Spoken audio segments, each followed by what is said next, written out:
Hey, welcome back. Today I am going to blow up some balloons for a job that I have tonight while I answer some of your most frequently asked questions about pricing, about balloon pricing. But this is a follow-up to my original pricing video where I go over step-by-step the formula that I use to help me confidently and appropriately name my price for a balloon garland or a balloon anything. So if you want to watch that, do that. And then these are going to be some of the follow-up questions. The first and probably maybe one of the most commonly asked ones is, how do I charge per balloon? If I buy a bag of 50 balloons and I only need to use 10 or 25 or whatever for a job, do I charge for the cost of the bag, or do I need to break it down and charge for the cost of the balloon? My answer to that is a little bit of a hybrid answer. It's a little bit of both. Oh, by the way, before I get any further, if you haven't already, come find me on Facebook in my group, the Balloon Hub Hot Deals and Cool Designs. That is just a place, a community where I am sharing hot deals on all of the things that are balloon related, supplies, equipment, just all the things that we're constantly buying to make this balloon business world go round. But also it's really turned into a community where we just support each other, we help each other, we answer each other's questions, we do not tolerate any negativity or any of that business. So if that sounds good to you, find me there. I will link the Facebook group below. All right, anyway, so to the question of should you charge per balloon? If the balloon color is something that you are going to use frequently. So think for me, and this can be different for depending on who you are, what your primary client like base is, you know, all the things. But for me, some of the most commonly used colors would be red, white, black, and like not this blue, but more of like, you know, a regular blue, maybe gold. I'd say those are probably my most, maybe pink, like a plain pink. But even that, I don't know, because there's so many pinks, and like sometimes people really want a specific pink that like I'm gonna say maybe on the pink. So, but that's it. Like those are my most commonly used colors. So if it's a color like that, then it's fair to figure out the cost per balloon and charge that. So if a pack of 100 balloons is $15, then each balloon is 15 cents, right? Did I do that math right? And you estimate that your job is only going to use 50 of those, so that's $7.50. Fine. However, if like this, for example, this color, it's not like I wasn't going to buy this color for any other purpose. You know, the like specialty colors, like pretty much anything other than the colors that I just mentioned, and including like printed latex balloons, like with little paw prints on them, or, you know, hearts or whatever those other specialty balloons are.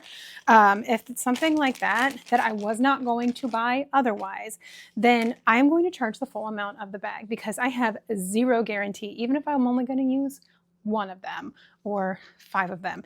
There is no guarantee that I am going to need those for any other purpose.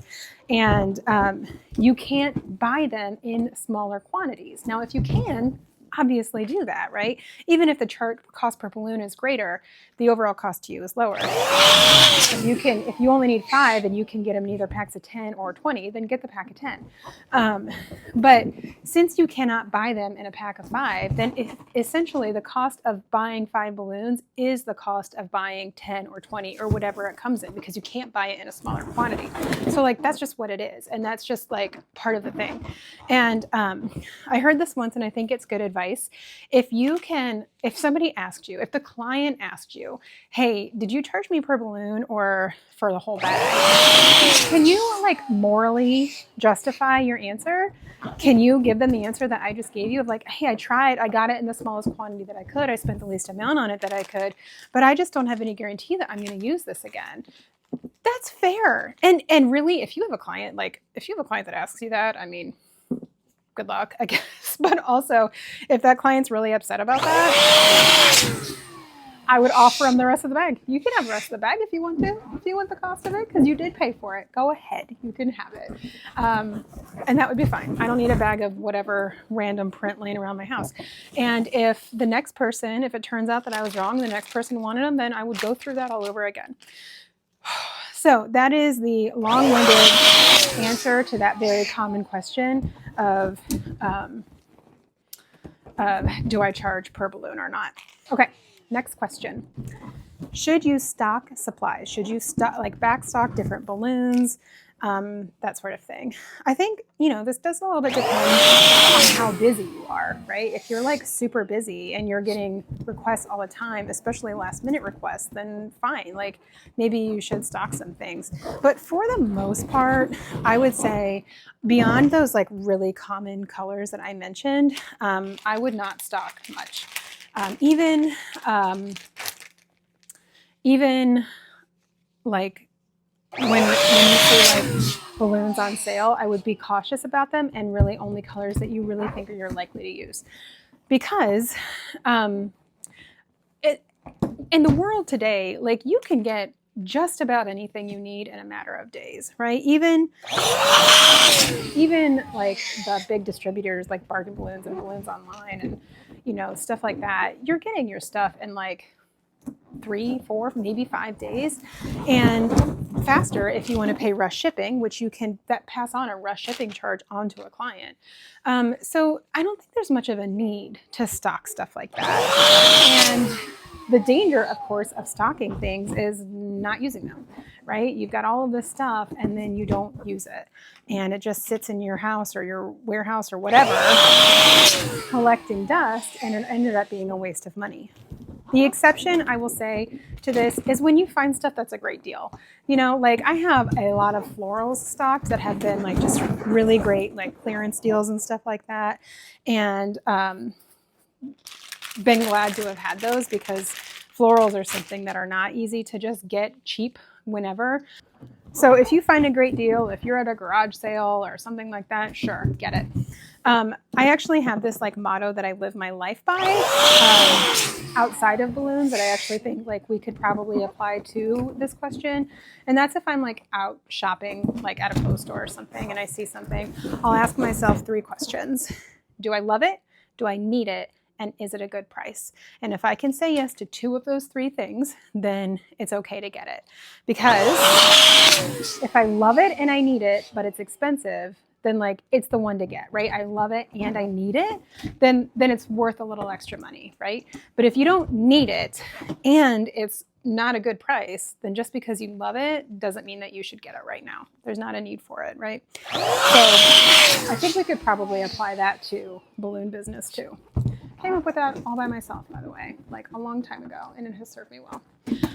Okay, last question that I have is how to charge to grow.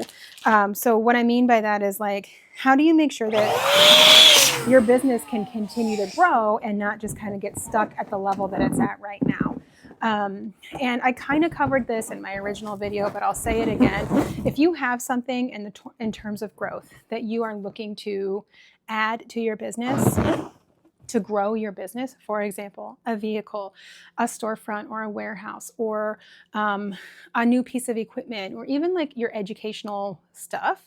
If you're looking to invest in that soon, I would start adding it into your overhead now, which overhead is all the money that you're spending on your business that isn't the goods, the raw materials, the balloons and the florals and the, stuff like that. So I would add it in there. And again, to calculate overhead, what you need to do is take your total, you need to figure out what your total monthly expenses are, and then divide that by the total number of jobs that you anticipate to have in that month. And then that amount should be charged to each client. So that's how you calculate that. So those are some of the first FAQs that I wanted to address. I hope that was helpful. If there are more that you want to talk about, or if you have questions about what I've said here, please drop them below and let me know. Please, like and subscribe and do all of that stuff. That helps me keep going. And you giving me your questions helps me know what to talk about here. So let me know. All right. And with that, I'm going to go finish up my 4th of July.